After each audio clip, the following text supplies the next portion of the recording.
So this is my model learning plan for the unit that I helped you think about last week. I'd invite you to please to go back and look at the template that I gave you for my unit, What is a Hero, and refresh your memory on what the goals were, what the enduring understandings, the essential questions, the learning outcomes, and the assessments are. So you have some context for what this learning plan now looks like. Because the learning plan is this backward design again, is that I've identified these things and now I'm going to build that plan to meet those goals. And so you can see here that I've divided these up into days. And I did the entire sequence first, and then I thought about what would fit into each day, and then I just divided it up.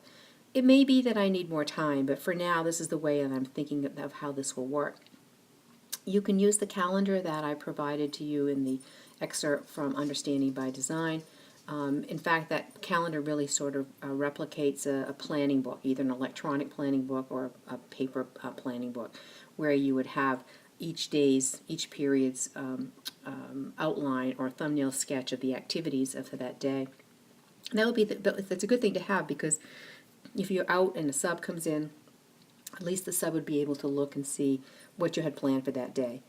If you have fleshed out lesson plans, it's even better, because then the sub can actually teach and not just sort of maintain until you get back. So the lesson plans for each day are going to be important as well. So for each day, you're going to create a lesson plan. But what we have here is a thumbnail sketch of each day. So you can see my first day is devoted to front loading. And there are 7 different things that I'm going to be doing in that time. Some of it is teacher directed, some of it is student directed, some of it is all together, working together. You can see that I've coded it with the Whereto acronym, so that it's helping me to think about making sure that I'm considering all of these elements. So for the first day, it's very much about where are we going and why are we getting there, hooking the students and helping them reflect. Okay, so you can see everything has WHR. There's not a lot of direct teaching the first day. It's really sort of helping students acclimate themselves to the topic, finding out what they know and don't know about this topic, and having some conversation that really is hopefully going to hook them. You can see below that is day 2, where we're going to be recursive. We're going to review the front-loading lesson and then begin to introduce the concept of the literary character. The literary hero, because in the first day we looked at heroes in general, and most students are going to think of heroes as firemen, policemen, superheroes, and so we need to look at those and then think about how those grew from the traditional literary hero or didn't, and think about what heroes really are and the definition of heroes. And so it's very much a recursive for the first 2 or 3 days. And then again, you can see we're moving on to day 3. And this is where I'm introducing the Wizard of Oz as an example of a hero's journey. And then days 4 and 5, students are going to actually watch that film, and then they're going to create a visual map of Dorothy's journey using symbolic representation. And then the day 7, they're going to actually present that to one another, and this is going to be an formative assessment for me to see if they're really understanding the hero's journey, if they're seeing what each step is, understanding the archetypes and how they work. And they'll have other opportunities to demonstrate this knowledge. This is just a preliminary one, but this is a good way for me to see if they're really getting it. And then, after we've done the presentation of Wizard of Oz, we move on to Gilgamesh, which is the prototype for the hero story, and a much more complicated text. But by now, they have context for the hero story. They've looked at it through the context of a popular film that all of them know. And they have the general principles in their head. They also have their graphic organizers. We have on the wall the hero's journey written on butcher paper so that students can look up. I don't expect them to have it all in their head at this point. But they can read Gilgamesh with this story structure in mind and be able to find the various points of the journey. And we do this together. I don't expect kids to be able to do it all at once. But nonetheless, this is where I introduce Gilgamesh. And again, this looks like another introductory day, and it is, because it's a new text. Again, the same unit, same questions, same goals, but a new text.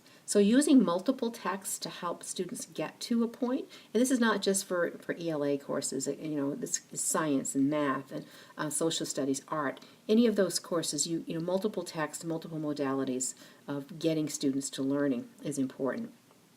You can see here that I'm doing a DRTA for the first section of Gilgamesh. A DRTA is a directed reading and thinking assignment. I'm not giving you all of that information here, but I'm happy to help you to think about what a DRTA is if you're interested in that. And then day 9, we begin, let me back up. Day 8 is when they get their first assignment to read, okay? And the DRTA is meant to help them to access the reading and the vocabulary and comprehension. So it's giving them some tools to navigate this text. And then they read their first assignment, they come in and we discuss it. We work together as a whole class to identify the parts of the journey. So we're working together to map this journey. And there'll be some false starts, and that's okay. It's good because it gives students a chance to think about, is this really part of the hero's journey? If it is, how does it fit in? And then for homework, students are going to be working on their graphic organizer to make sure they're putting things in as they see them. They're going to keep a double entry journey for Gilgamesh that they're going to share with their peers the next time they come in, and so forth. And so now the pattern of work sort of repeats itself. You can see that I haven't spelled everything out. I'm giving them sections to read. We're going to repeat this particular lesson where we're going to bring our reading to the class. We're going to share our journals. We're going to discuss. We're going to map some more journey, and so forth. And you can see on day 10 we're going to discuss Enkidu's journey because he is a failed hero quest. He starts his quest and it fails.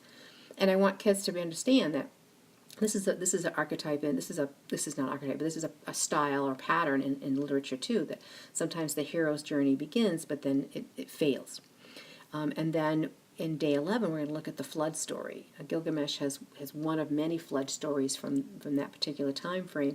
Most students are familiar with Noah's Ark story from the Bible, and so they'll bring that up, and we'll discuss the various flood stories that took place in Near Eastern literature at the time, and avoiding the theological issues, and that's not so hard to do, and students are able to navigate that. But because they understand the Ark story, they're able to better understand the flood story in Gilgamesh because it's almost identical. And then on day 12, we're going to be wrapping up the journey map, and then having them do some comparison with Gilgamesh's journey and Dorothy's, having them note similarities, noting archetype. Okay, so this is work together to sort of pull these two texts together now. And then we're going to actually do a third text, which is a young adult book. Okay, and they have a choice what they want to read. Depending on what the school has or what the classroom library has, we'll try to offer a variety. And these are just some particular texts that students could read. And so this is where they're going to do, their own reading. I'm going to allow a week to complete the reading. These are very accessible texts. They now have context for the hero's quest in both a film and a classic text, and now they can apply that to a YA text. And they're going to be doing this individually, but each day when they come in, they're also going to work in groups to discuss their journals. Okay, give them time. I'm going to give them time to read in class, but they'll also do some reading at home. So I expect the book to be completed in a week. Not all students will read the same book, and they may work in groups, with the same book. They may work in groups looking at different books and share their understanding of the quest story. Ultimately, they're going to complete a quest map for the text that they read. This is very similar to the one they did for The Wizard of Oz, but they're going to do this individually. Okay, this will be a summative assessment, so they have to do this individually. This is to demonstrate to me that on their own, they can identify the hero's quest, map it out, and note the archetypes. And then I'll collect those maps, and we're going to return to those essential questions and start reviewing what we've read and studied. So really bringing those questions back in and starting to think about how can we answer these questions now that we've investigated this. And then this is also where I'll begin instruction for writing an essay that compares the YA text journey to that of Gilgamesh, which is one of the standards, some of the standards that I want to address, but also one of the assessments that I have in my stage 2. And so we'll have a 2 days of instruction on how to write a comparative essay with some models and some practicing. And then they'll do a draft that they'll begin in class, so that I'll be available to answer questions. Then they'll take that home and work on it, bring it back. We'll share it in groups. We'll peer review. We'll have a writing workshop to begin the second draft. Notice that I'm not giving a lot of feedback on that first draft. That's going to come from peer review. I will certainly give some if I'm asked, but I'm going to have them do some work together. I'll collect the second drafts for teacher feedback, and then whilst I'm doing that, students will engage in silent sustained reading for the remainder of the period. Silent sustained reading is an important part of any classroom. And then I'll return the drafts with comments, and they'll begin their final drafts, okay? And they'll work either with me in groups or with a writing tutor, but this will be, that I'll collect, this will be a summative assessment. And at that point, I'm going to ask them to do a self-reflective analysis, all right? And this again comes back to the reflective part of this work. And then I just added here at the bottom so you can understand that I didn't write it into the actual scope and sequence, but I'm using technology in terms of Google Classroom. The journals will be electronic using Google Docs, papers will be digital and submitted electronically, and all materials that students are given will be digitally stored and accessible in Google Classroom. So that's my technology part in this particular unit plan. I could add more. I could add a flipped lesson. I could add a video lesson. I'm already doing a PowerPoint here. I could make that a narrated PowerPoint. I could do a Prezi. Lots of different things I could do, but I think this is sufficient for now for this particular unit because it's a more traditional unit. So let me walk you through my first lesson. So if you remember, my day one was front loading. And this is the template that I've given you in Blackboard that I want you to use for each of your lessons, okay? And some may be one page and some may be a little bit longer, but they shouldn't be extremely long. This should be concise, but should address everything that's in the template. So my name of my lesson is What is a Hero? Introduction and Front Loading. The concept, topic, skill I want to teach, and again, remember this is a front loading lesson, it's just to understand the hero image in modern culture. I'm not really addressing a standard here because, again, this is more of a hooking lesson. However, I am noting that this lesson builds capacity in students to address this particular standard, okay? And then my learning outcome for this particular lesson, understand various definitions of heroes, begin to understand that heroes are often created by our own inner desires for transformation. So that's sort of what I want students to take away from this lesson. The resources I need are a butcher paper or a sticky note big paper that you can buy at Staples, a smartboard or a whiteboard, whatever is available in the classroom. And then I want audio recordings of 2 songs, Mariah Carey's Hero and Five for Fighting Superman. And then I want copies of those lyrics for kids as well. All right. I'd probably just use an MP3 or use a YouTube video at this point. When I taught this course, they weren't so readily available, so I had to do a little bit more work. But now these things are readily available. The overview, this is where I want you to be very concise, people. I don't want you to get lost in the weeds when you write your overview. I just want it to be quick, 1 or 2 sentences of the overview of this lesson. And for me, introductory lesson intended to hook students and build capacity by incorporating contemporary text music to begin understanding heroes. That's it. That's the overview. Anticipatory set, this is the front loading and scaffolding. And so I'm saying that students will not have any context for the hero quest. I'm pretty sure they won't, but a few may, but I'm pretty sure they won't have this knowledge. Therefore, the entire lesson will be devoted to front loading and building background knowledge. So for this particular lesson, I don't really have an anticipatory set because the whole lesson includes this. For other lessons, though, your anticipatory set may be reviewing yesterday's lesson, or whatever it is that gets students into the work of the day. Okay. And here are my instructions and activities. This is taken from my scope and sequence that I just showed you a few minutes ago.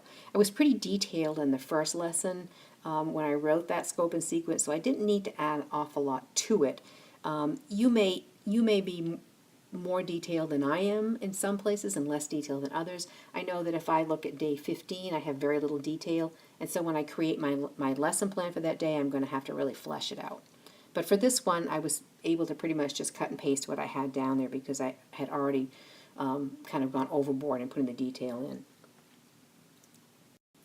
And then closure and reflection. Again, make sure there's some closure that happens, even if it's just a quick write or a audio check or just something. For me, my closure and reflection is that to help them understand that the modern definition of a hero a superstar, a champion, shining example. These are things we think of as heroes today. That it's really a manifestation of our inner hero, our individual search for transformation that we project on others. And so returning to the essential question and relating it to this lesson and helping them to really think about this idea that we do project our own need for transformation onto others, and we look up to them, we worship them, we want to be like them, we want to transform too. And so helping them to understand that is really what the goal of the lesson, and I want to close the lesson with them remembering that. In terms of assessment, there's really not much to assess in terms of skill or knowledge, but I do want to make sure that they're engaged. So observation really is only the tool that I'll have for assessing understanding. Are they getting what I'm hoping that they get? Are they moving towards a better understanding of hero and in hero quest, and so forth? So just observation for this particular lesson. And then a differentiation. So I'm going to have the written and audio versions of the songs, so that that students can both listen and they can both read, and they can have the lyrics to put in their notebooks and binders to refer back to if they want to. At this point, there's no other differentiation needed. This is really sort of a front-loading, conversational, hooking kind of lesson. So folks, there you have it. So there's my plan. I invite you to read through it, provide me with some feedback if you want to. I certainly appreciate that. I'm not going to teach this lesson anytime again soon, I don't think. But when I did teach it, I really enjoyed it. And so, again, I hope this model is helping you. It's not perfect. Again, if I spent more time with it, like you're going to spend with yours, I'd find all kinds of things to tweak. I'd find all kinds of things where I might want to add and delete and shape. I might want to go back to my stage 1 and 2 and do a little bit of tweaking with that. But at this point, I'm going to leave it as it is. And please understand it's not perfect. And that, if I were doing this for real, if I was going to be teaching this, in next week, then I certainly would do a little more work. The other piece that you need to remember is that even though once you get it to a point where you feel you've really got it where you want it, remember that when you actually teach it, you're going to have to make changes. Because you are. It's just the way it works. You have to be flexible. So even though you have it completed, you have it done, remember, when you teach it, be open to change. Think about that. That's really important. For instance, these 2 songs I chose, they may not work for the group of students that I have. I may have to look for other text, other music, or something else besides music. Maybe that's not the way to hook them. This has always worked for me, but nonetheless, I still need to think about other ways of doing that if the situation calls for it. So with that, have a great day.